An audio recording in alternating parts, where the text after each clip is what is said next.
Well, it was more so chemistry. Like, chemistry is not connection. All right, chemistry can be created. All right, and again, so using the whole basketball analogy, a team comes together, you can build chemistry. We can learn how to work together. We can learn how to coexist, so to speak. But that doesn't mean we really like each other at its core. All right, there's the difference. So you can have a team where the players learn to play together, but they still hate each other. All right. So they had chemistry, but no connection. But not connection. Exactly. When you have connection in a relationship, that is way more important than chemistry, because the connection will bring the chemistry. We don't got to worry about the chemistry part. When two people have a connection, they learn. It's exactly. And it's a rare thing. Again, we don't experience that with everybody. It's something that happens. It's rare to find someone who can say they've had that deep, genuine connection more than 2 times in their life. If even twice, all right? It's usually once, to be honest with you. Wow. But I'm going to give it 2 times. And yes, there are going to be some people out there that say, well, there's billions of people in this world. It's not about, yes, is it technically possible? Maybe so, but you're not going to come across billions of people in the world. You're only going to come across a certain amount of individuals. And in that group of people, yes, you're only going to find that connection maybe once or twice.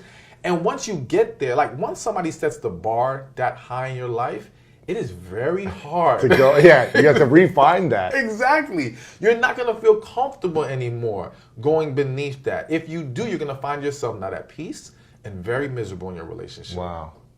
Connection, balance. Is there anything else, or is those really the main 2 things, and then everything else is figure out?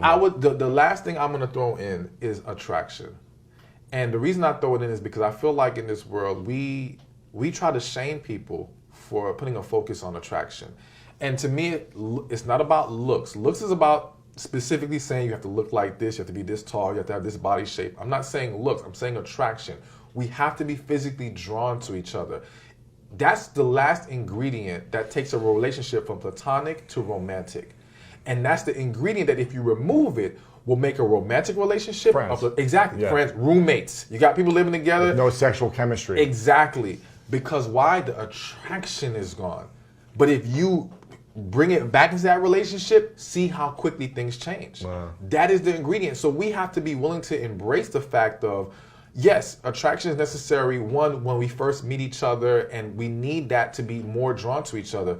But then to maintain and sustain that great relationship, we can't make excuses for letting ourselves go. And understand there's a difference between aging and letting yourself go. A lot of people are letting themselves go, making excuses for it. I understand life hits us. It's tougher as we get older, yes, but you got to work to maintain attraction in your relationship. You let that go to the wayside. Become friends. Exactly. How important is sex in a relationship? Hugely important. This is coming from a guy who's abstinent, right? Yeah, right. Well, you know what? To me, I say hugely important from the standpoint of, I think people have to look at sex not just from the perspective of pleasure, but from the perspective of bonding. I believe it is an opportunity for 2 people to grow closer together. And when 2 people know how to truly satisfy each other, it creates an amazing bond. Deep.